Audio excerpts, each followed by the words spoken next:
नमस्कार. महाराष्ट्रातील विविध क्षेत्रातील बातम्या झटपट आपल्या मोबाईलवर पाहण्यासाठी लगेचच सबस्क्राइब करा राष्ट्रशक्ती लाईव्ह न्यूज आणि सोबत बेल आयकॉन प्रेस करायला विसरू नका.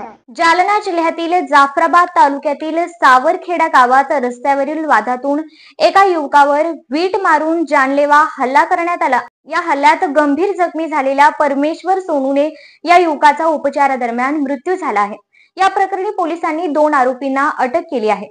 पोलिसांनी दिलेल्या माहितीनुसार सावरखेडा गावात लीलाबाई सोनूने यांच्या घरामागे सुखदेव सोनूने यांनी बांधकामासाठी रेत टाकली होती. यामुळे लीलाबाई यांना ये-जा करण्यास अडचण होत होती.